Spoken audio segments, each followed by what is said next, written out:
Hi, I'm Professor David Naylor, and welcome to another edition of Learning on Your Own.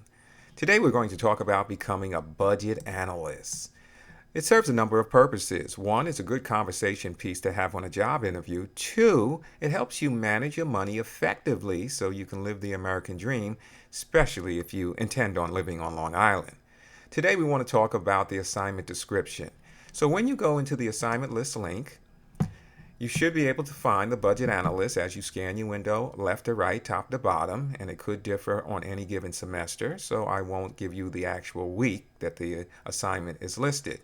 When you get to the budget analyst assignment, instead of clicking on the arrow to expand the description, this time we're going to have to click on the title to actually go into the assignment. The reason why we have to go into the assignment is because at the bottom of this page, we actually have assignment materials. These assignment materials are absolutely necessary to complete this assignment successfully. So I've already provided you with a file. It's called the Excel Budget Template. Let's click on that link to open up this file. But before we open it, we should save the file. Now, when you save it, depending on the way your computer is set up, I would choose Save As, so I can pick the location where I'm going to save it. Now, in my case, I'm going to save it to the desktop of my home computer. In your case, you would either save it to the desktop at the school's computer, or you can save it to a USB drive by clicking on computer on the left-hand side.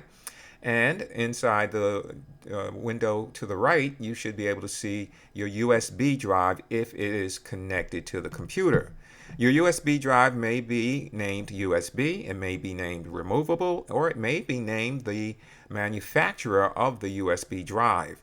So after one or two tries, you should be able to figure out what is the correct drive to save this file to. So in my case, I'm going to save it to the desktop.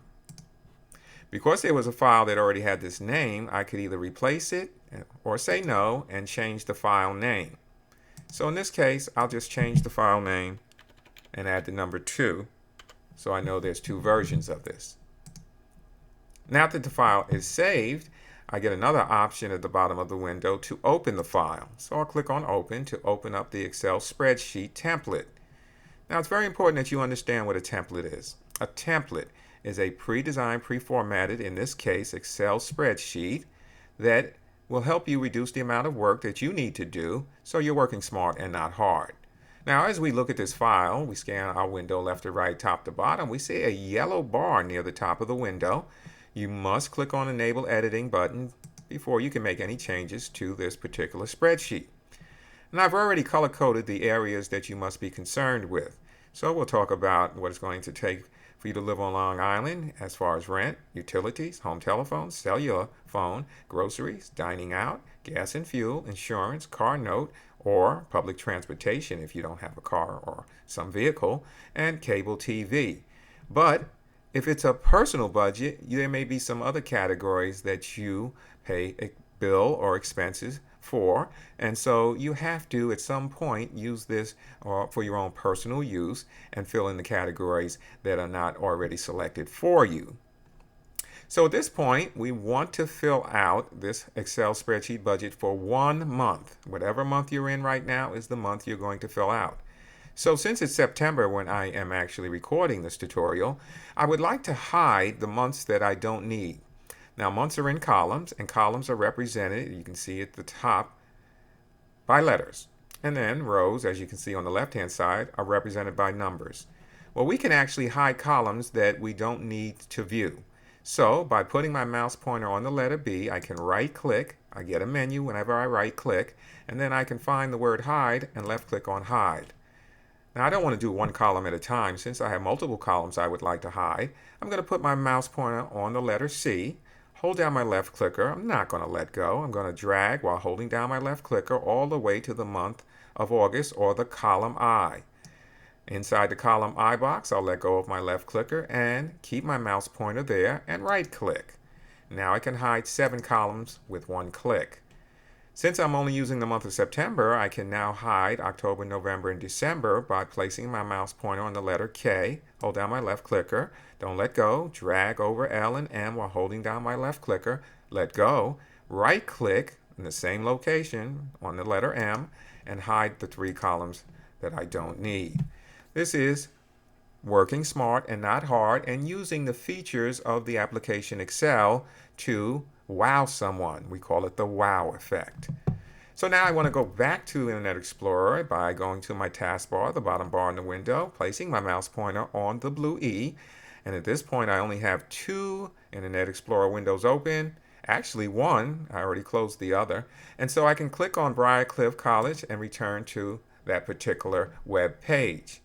Now I want to scroll back up to the top and read my description. In the description, I have a YouTube video link to a website that talks about how to use coupons so you can save money on groceries.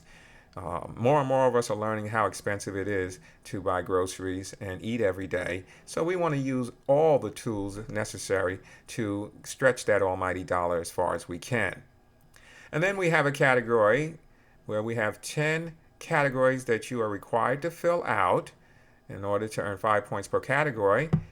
And we realize that the maximum possible points for this assignment is 50.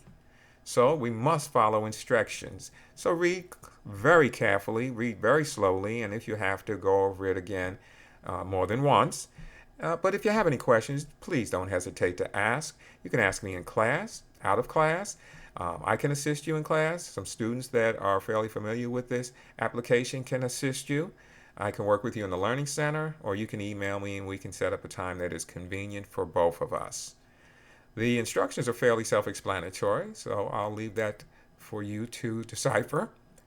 And at this point, we'd like to, when we finish with the Excel file, be able to submit it to the assignment. So that means we'd have to scroll down to the bottom of the page, scroll all the way to the right-hand corner, and you should see a submit button. Now, you don't see it on this screen because I don't, as an instructor, have a submit button. I have an upload document link.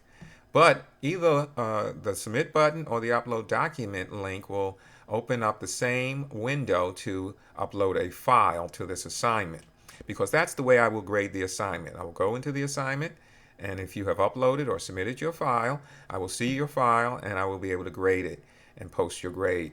If you got the maximum points, you get 50.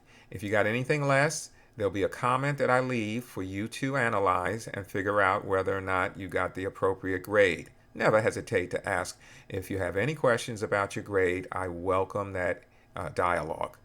If you want to expand a comment, anytime you see an arrow, you would place your mouse pointer on it, left click, and it will expand the comment. So with all that information, you should have a fairly good opportunity to succeed in completing this assignment successfully and learning a lot about what it's going to take for you to survive and succeed and live the American dream in the United States of America. I'm Professor David Naylor. I want to thank you for tuning in and listening to another edition of Learning on Your Own. Have a good day.